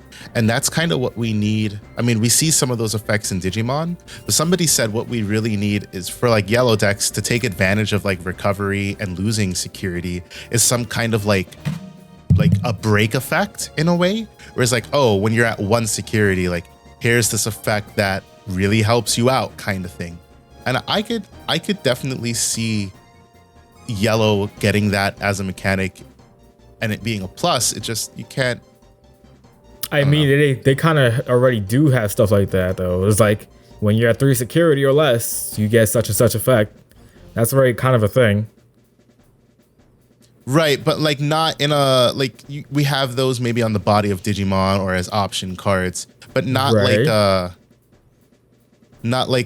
in a way that's like really proactive about going out there and doing it, or something like, for example, being able to really utilize it to come back and win a game. Like most times when you're at 1 security, if you don't come back and respawn the next turn, you're screwed. Like in that Russ Morrow video, he had what, 2 security, but you knew what they were, which was the double Leomon. So unless the Leomon recovered something good, it's like, okay, whatever. 2 security, but it's not like those security really helped you. Bro, that man should have been dead 5 turns ago. That man should have been dead 5 turns ago. That deck because of how much recovery the deck works. If you give something like that to Yolo, I think that makes it like even more cracked than what you can potentially do, especially when BT-13 comes around. So I don't think that needs to be a thing at all, because you can manipulate security so much that doesn't even need to be a thing. Right. I mean, it's something. It's fine. It becomes it's the yellow fine with problem Digimon of the cards. game. It's fine with Digimon cards having, hey, if you have 3 security, get such effect, like Lonki's, right? Lonki Adasako is a great card, and it's a great example of this. When you're at 3 or more, you get 1 effect. When you're at 3 or less, you get another effect. When you're at 3 period, you get both. So like, I think that's fine. You don't need something that's like, oh, all of a sudden you're at 1 security. Oh, my Padma can just, super warp Evo into a level 7 somehow. Like that's just dumb or something. Like that's what I was gonna say. Give me the tie, the bond tie effect. Let me warp for 3 into some mega. But like that hindered you when you did it anyway. So like, because you lost 2 security when you do that effect. So like I don't know. I don't think that's something. But you got to keep it. You got to keep if it you're if 1 you or less. It's 1 or less security. That's what I mean. Like that type of effect where like you get a plus, but like it's like when you're at like the bare minimum, like it actually benefits you. Because when you would warp and you're at 2 security, you would trash 2. You have no security left. You're going for game. And if you warp early, you're not keeping the Digimon. But if you're at 1 security and you warp, like, I mean, I wouldn't even let you trash security at 1 security for bond decks. Back then, I probably wouldn't have said this, but like in today's meta, now listen to me. But I don't know, like that type of thing is what I think about. But I agree with you; it could definitely end up being too busted, and it becomes the yellow problem of the game. You give them an inch, and it's gonna take a fucking mile. Yeah, we're already seeing that BT-13 people complaining about it. BT-14. So, yeah, 14. Sorry, 14. Yeah. You know what the real yellow deck is in BT-13 though? Let's talk about it. Yeah. King Chessmon, baby. That's the real deck right there. Boy. We out here I can't even say anything. I'm hyped for that deck. That looks a lot of fun. It does look like a lot of fun. You get reboot. Everything gets reboot on deletion. You can basically play more pawn Chessmons, and then like when you have another chess pieces. When you have. If you 8 more cards with Chessmon in the name, you trash, add 2 to the level max. So you're at 3, you can play a 5, and then you go to King Chessmon or Queen Chessmon, right? Is it Queen Chessmon? Yes, there is a Queen Chessmon. Yeah, she's on the black. Queen Chessmon is black and yellow and stuff. Yeah. And Queen Chessmon's a blocker, and then all turns, when your Digimon with Chessmon's name is deleted, unsuspend this Digimon. That's not a once a turn, so you can suicide your little boys and just swing with her, suicide your other one as swing. The pawns should be doing. Exactly. And your queen can move all over the board, and basically same concept as that. Like she could keep unsuspending and stuff. It's super cool. Then you got King Chessmon. When you would play this card from your hand, if you have 8 or more Digimon cards with Chessmon in his name, and you trash, reduce the play cost by 8. So he becomes a 5 cost when that happens. On play, when Digivolving, by deleting one of your other Digimon, you may play 1 Digimon with Chessmon in his name other than King Chessmon from your hand while playing its cost. So that means you can play I think you could play Queen Chessmon, right? Off that effect. You should be because it's just Chessmon, right? It just says Chessmon, right? Yeah. Yeah, the beautiful dual tamers, right? Miki Kirasaki and Megumi Shirakawa. The beautiful, he says. Who's also a better tamer for Sukumon decks, because what they do for 4 cost on play, you may play 1 Digimon card with Pawn Chessmon in his name from your hand while playing his card, which is good for obviously that deck, right? But then all turns, when your black and yellow 2-color Digimon's played, by suspending tamer, draw 1 and gain 1 memory. So you're just plussing that deck. That deck is about plussing, getting wide boards, setting up your Queen Chessmon, and trying to go for checkmate. Basically, you know what I'm saying? Like, It's an interesting Hell deck. yeah. Is it gonna be something that's gonna be like, winning regionals? No, probably not. But is it gonna be something that's gonna be really fun and cool to see locals? Hell yeah. I think it's because of the nature of it being a spam deck. It has the potential of being the biggest sleeper deck. Oh, well, yeah. I mean, decks for sure. But like you see the same thing with Commandramon. Like Commandramon isn't winning anything nowadays.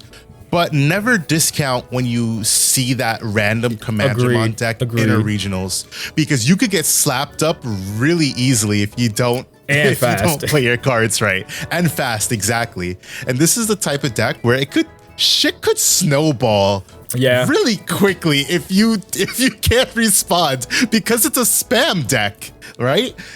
And it's a little bit more resilient to decks in a way, because whereas Commandramon is playing a bunch of low cost, like level 3 bodies, when you decks, like everything's getting deleted. They all have on deletion effects. Well, so they all have on deletions. That's number one. But number two, sometimes you just have like Chessmons on board, or sorry, what is it? You have Rook Chessmons on board, and I think the other one is Bishop Chessmons, because of King Chessmon's effect and all the on deletions. Like you could just straight up have level 5s on board, and so when you get decks, like they're not even gone. You have to worry about them the next turn, but I guarantee you probably have a little piece to replace them with. So it's a little bit more resilient to decks in that way. What's cool is that they're all blockers, and then they all have like inheritables of like reboot basically. So you're always like, you can always block, and then like on deletion you can effects, you can swing and then reboot and then become blockers again. I love this deck. Yeah, the more we talk about it, the more it's like, oh man, I want to play this. Yeah, definitely. And you know what's the crazy part? The artwork is fire. Bro, Queen Chessmon out here, I thought she was a super rare. This girl is an uncommon. She ain't even a rare. She's an uncommon. Fire art right there. Like, sheesh. King Chessmon is a rare, and I would peg him for being a rare. I mean, honestly, all things considered, but Queen Chessmon is an uncommon. I'm like, bruh, that's some art. Digimon artists go hard. It's the same thing with, I think, is like arguably top 2 arts, the King Edamon and Prince Mamimon. Yo, those are some fire arts for no reason. Really good arts, and again, uncommons. Wild. Which, speaking of Prince Mami and King Edamon, I think that's your realm again, Dan. Yeah, man. We talked about this we talked about it on a tier list. But and the pod, kinda, Prince Mamimon, really good card, especially for the Mamimon decks. It just so happened to also work with Royal Knights if you decide to throw that in there. On play, when did you evolve? For some strange odd reason. Yeah, right. Real top 3 cards in your deck. You may play one Digimon card with Mavimon's name with a play cost of 10 or less among them without paying its cost. Trash the rest. All turns. Here's the important part and why it's good. All your Digimon with Mamimon's name or the Royal Knights trait, which again, very weird, but understandable. Because Prince Mamimon, if anybody knows the lore, Prince Mamimon thinks he is the leader of the Royal Knights. Which is very funny. And he gives jamming and reboot to all of them. So really good for the Mamimon, because Mamimon's about swarming the board with level 5 ultimates. Swing, and then you get Bancho also out, so that gets Sec +1, and then jamming, and then reboot. Senpon Dokkan. Pretty good. Plus the Mamimon, the BT-11 one, I think it is, that gives inheritable to give blockers. So now reboot, jamming, blocker, like you get all the good keywords you want to see. And then King Edamon, who mocks Galamon, the OG Galamon card, right? Such good art. I like it. Yo, facts. Digitals for 5. I wonder if it's by the same artist. It probably is. I wouldn't be surprised. Digitals for 5 over black and yellow, but Digitals for 4 over Edamon or Sukumon in name.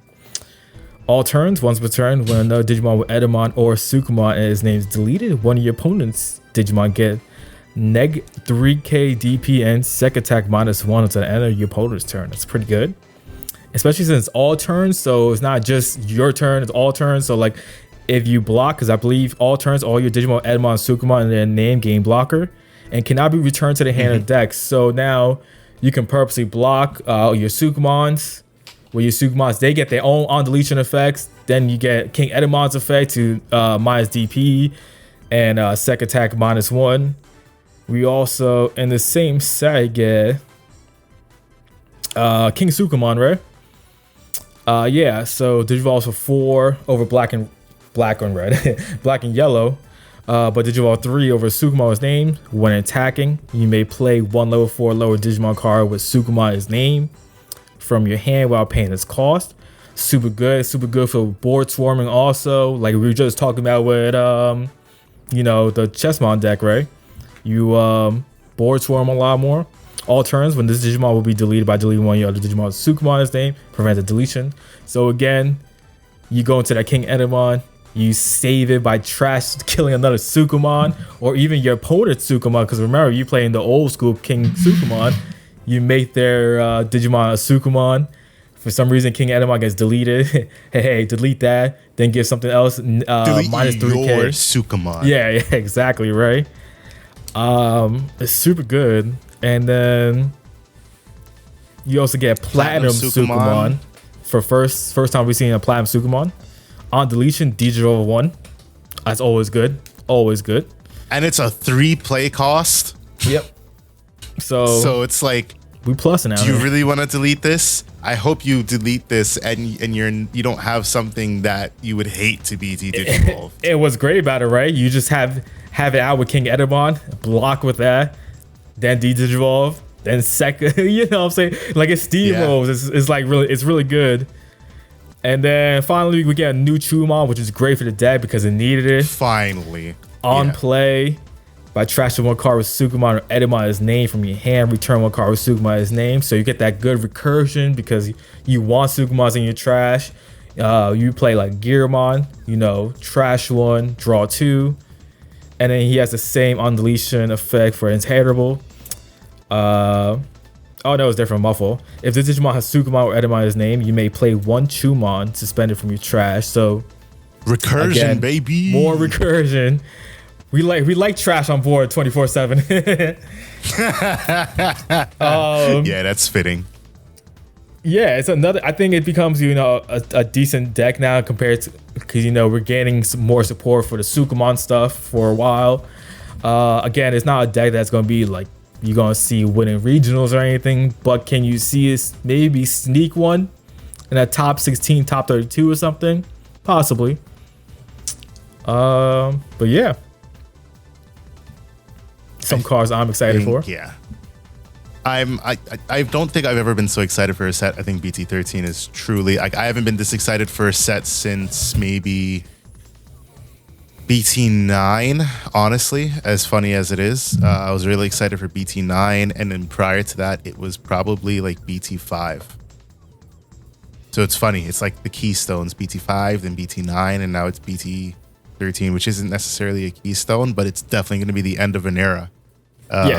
Because once BT-14 rolls around, it's not like things change dramatically, but in terms of the cards that's coming out, there is a big difference.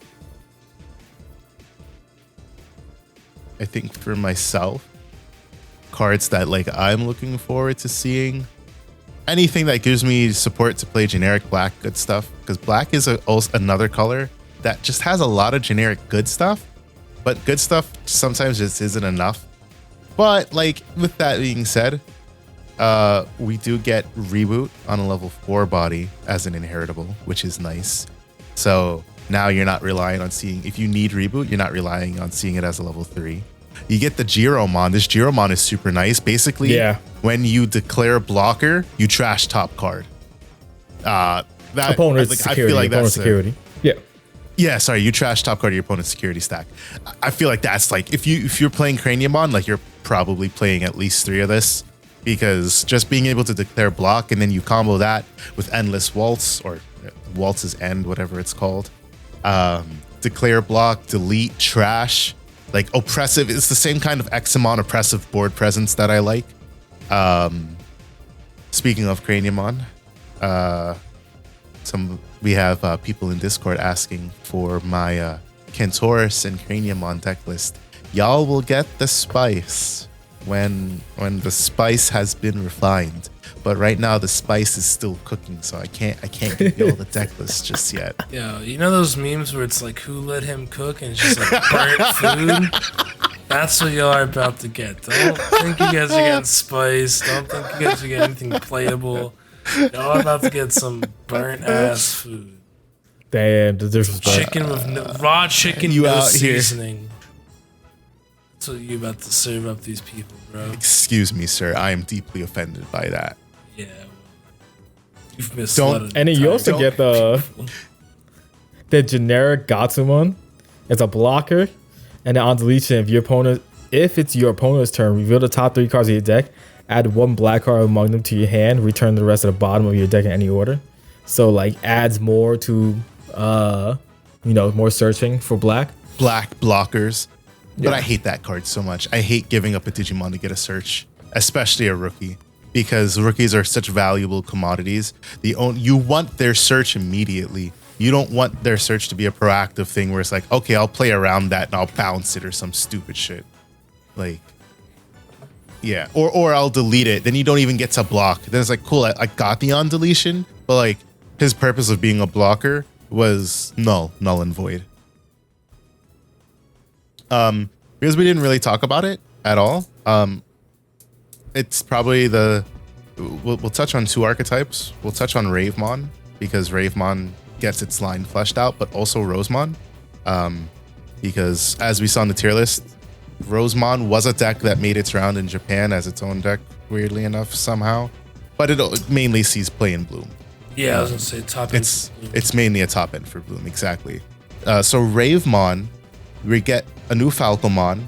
Falcomon's okay. On play, one of your Digimon gain retaliation. So not bad. Wish it maybe was, I don't know how you would give us another searcher. But I wish it kind of had a better effect. But the on deletion is nice for more hand destruction. And it's just another Falcomon, which is also nice. You get the level 4 Peckmon, which is an in archetype blocker. Super nice to have an in archetype blocker. So that means it's searchable. It does Digivolve for 2. It's only 5k, but again, it's a searchable in archetype blocker. And it has the same on deletion for hand destruction. Then we get the level 5 Chromon, which when attacking, if you have a Tamer in play, can Digivolve into a Ravemon from your trash by paying its Digi-Evolution cost.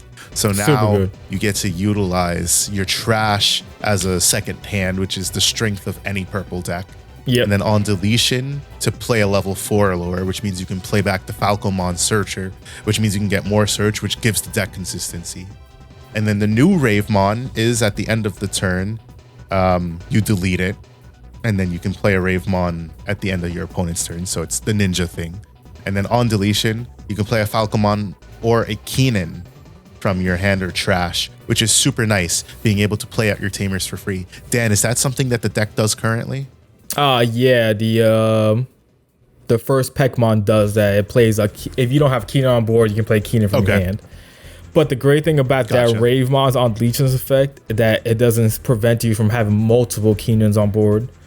So like if you already have Keenan on board, you can still play one from hand or trash. And the new Keenan is also nice. On play, your opponent may trash one Tamer or option card. If they didn't trash, you gain a memory and draw a card. So it's optional hand destruction, but for your opponent, it's like, damn, I was kind of looking forward to playing this Tamer, but do I really want to give them a memory and draw? And then opponent's turn, when a Digimon is played by an effect, you suspend it to gain a memory. So it's basically it's to gain more memory from the Ravemon playing itself. But now you have 8 Keenan names. So super nice for your Ravemon, super nice for the deck. And then burst mode. Mike said this was the weakest burst mode, and I'd have to agree with him.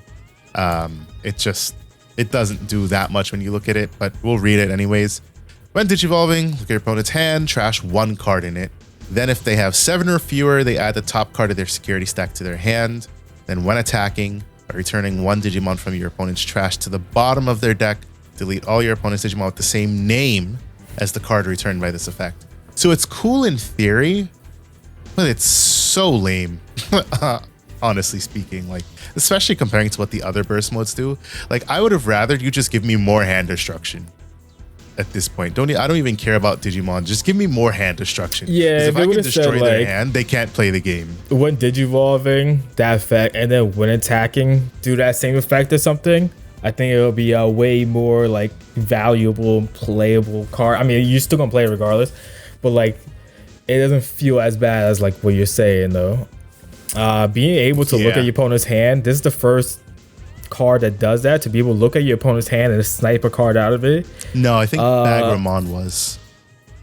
No, it doesn't. No, it doesn't snipe a card though. Like you don't look at your opponent's hand, you just trash one. Oh, okay. Yeah, like being able to actually look at your opponent's hand and be like, all right, trash that card. It's going to be super clutch at certain times, but the way Digimon works, like, is it going to be that good? No, I think Bagramon does. Yeah, I just looked it up. It does look at your opponent's hand and trash. Oh, does it? In it. No, okay. Yeah. But I mean, look at the body it was attached to. Being able to get that in line, if burst mode was able to do this on a consistent basis and be able to look in trash, or even just a blind trash, but just to be able to reduce hand size, I mean, that's a mechanic I would love to play in this game. Yeah, it's just kind of like, it's just because the way Digimon naturally works that you're always drawing cards. So like it doesn't feel so far the current iteration of any hand destruction cards we have doesn't feel that strong in comparison to like something like Yu-Gi-Oh was. Like that was a huge issue, being able to trash your opponent's hand, right? I'm sure Magic too. I can't attest to Magic's hand trashing cards. But the way Mike's just nodding, it sounds like it was probably cracked at one point. The way he smiled. Yeah. Thoughtseize. You should Thoughtseize, like absolute staple card, never going away in Magic. The card's absolutely insane. You target player reveals his or her hand, you choose a non-land card from it, discard that card. It's you want to like that's a turn 1 card, by the way. You play that turn 1. Like, remember back in the day with like Yu-Gi-Oh, like the Linkwell duo, you look at your opponent's hand, trash one, and then your opponent has you randomly trash one, and then your opponent trashes one from the hand. So like trash 2 for minus 1k, it was retarded. How about Yada Garasu, bro? Oh, classic, baby, right? Getting Yada locked, bro. Yeah. Beautiful times back in the day. It was So like I said, the way Digimon works, every time you Digivolve, you draw. There's a lot of drawing in general. So far, like hand looping people's hands has not been that crazy feeling. Now they drop a card. Really wish this deck was able to do it. I think for Rave, like let's say for Ravemon specific, right? They need maybe like an option that says like your opponent trashes 2 cards from their hand. Now we're getting to a point where like you feel the impact of those trashes, you know? I would make that like a memory boost card. They kind of have one already. I think it's from EX4. Yeah, but you're not trashing one. You're not trashing 2. It's just you play on play. You're not. Yeah, on play. I know the effect because I play in it. On play, delete level 3. And then on your turn, your opponent has the option to choose to trash an option card. If they don't, you gain 2 memory. I would make that an effect, like I would make it a delay effect like that on the same 3-cost card, where like the main effect, your opponent trashes a card, and then the delay they trash another card. Yeah, something like that. You get to gain memory. Like, I think that would be great for just this archetype of hand destruction in general. Agreed. But yeah, burst mode is super underwhelming and it's super unfortunate. Moving on to Rosemon. So we get a new Lalamon, which is more vegetation support. Mind you, this entire line is vegetation support. And this Lalamon is arguably even better than Palmon in a way, because it reveals only the top 3. It grabs Vegetation Plant or Fairy and 1 Yoshino. So if you switch your deck to playing only Yoshinos, it means when you reveal your Yoshinos, you're pulling them. It's only searching top 3, not 4. The Sunflowmon is reducing Digievolution cost when you by suspending it. The Lilamon plays Yoshino for free. Lilamon has it inherited to gain Sec +1 if your opponent has a suspended Digimon in play. They most times will. And then there's Rosemon. It's okay. When Digivolving by suspending one of your opponent's Digimon or Tamers, unsuspend this Digimon. And all turns when an opponent's Digimon or Tamer becomes suspended, suspend one of your opponent's Digimon or Tamers. So it's nice to kind of like suspend, lock down the board, especially comboed with Burst Mode, which is when Digivolving, suspend one of your opponent's Digimon and one of their Tamers. All Digimon and Tamers do not unsuspend until the end of their turn, so it's a mini Quartz effect. And then when attacking, for every 2 suspended Digimon and or Tamers your opponent has in play, trash the top card of their security stack.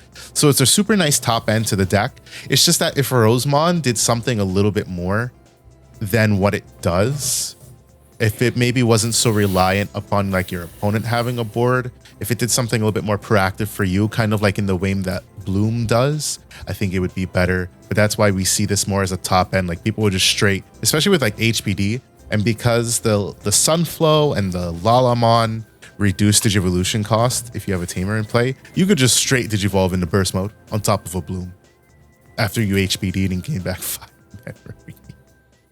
I think out of that whole line, arguably the best card is the Lilamon for the Sec +1, especially for Bloom.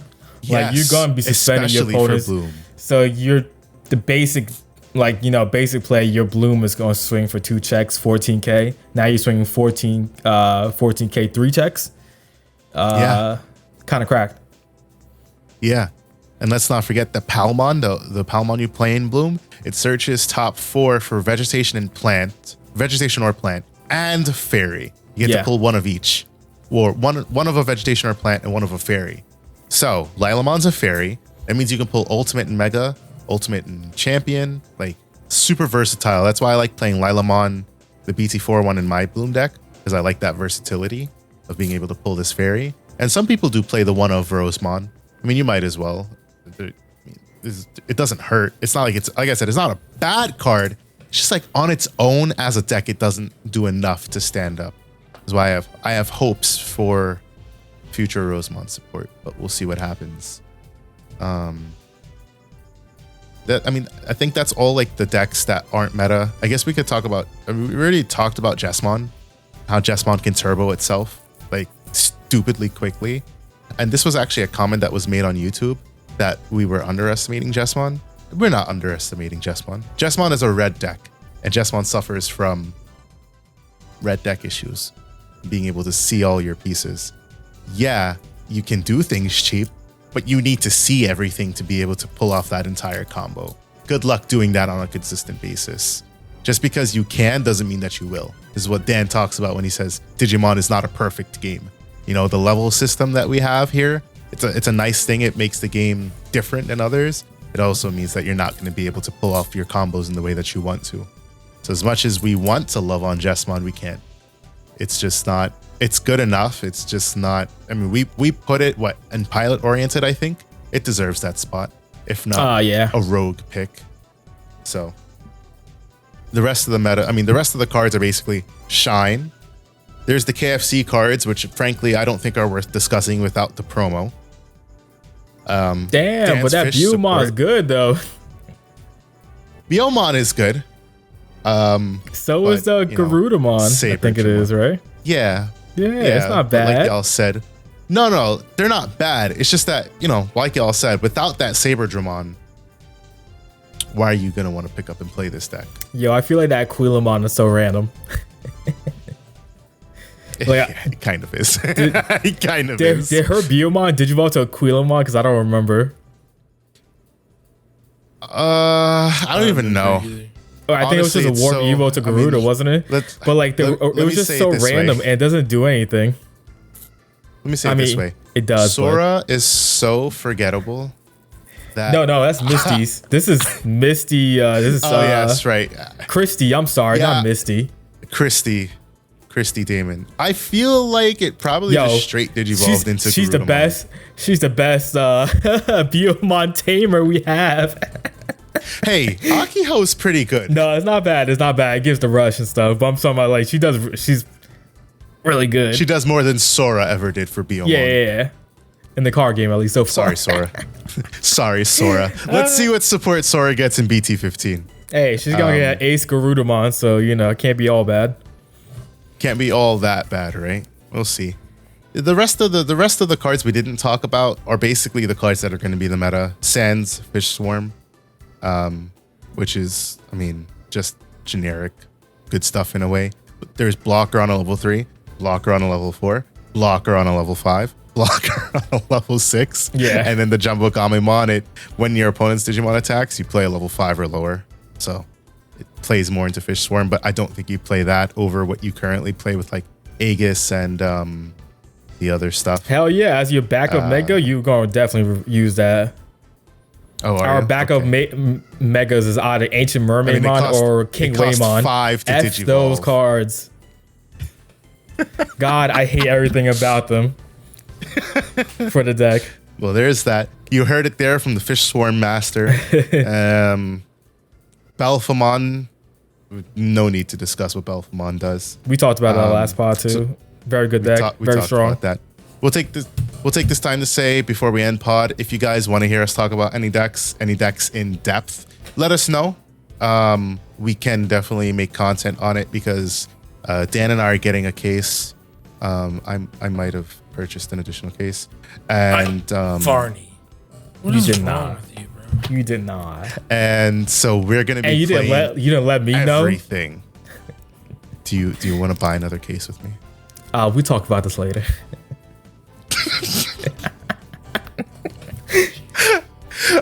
So yeah, like we're gonna be playing the living. This set's gonna last us until September. September is somehow not that far away. What are we getting in September? But the thing is, in September, I think it's Starter the decks? reprint booster, if I'm not mistaken. Oh yeah, the or reprint the starter yeah. decks. No, the reprint set. I think Yeah, it's we're the getting reprint September. booster. Yep. Which doesn't change. We get the Gamamon stuff, but it's not a significant impact. So it's actually until like October when we get the starter decks, and then it's weird. actually until November. Japan got the Rising Winds booster before their BT-13. Remember, it got our RB1 got delayed because our community. Because they weren't gonna give us Exactly, RB1, exactly, yeah. But yeah, so we're going to be playing the Living Daylights out of this set because we've been looking forward to this, and we're playing every deck between Mike, Dan, and I. So if you guys want to see any deck for content, let us know in the comments on the YouTube video that you'll see, or in the Spotify comments as always. Any parting words? Nothing. I got nothing today. No, wrap it before you tap it today. I think I just say random shit I say it differently every single time. You do. Wrap it before you slap it, baby. Lick it before you stick it. Hey, yo. Anyways, that is it for today's episode of DigiPod, the digital podcast. So until we talk to you guys the next time, peace out. Catch y'all on the next one.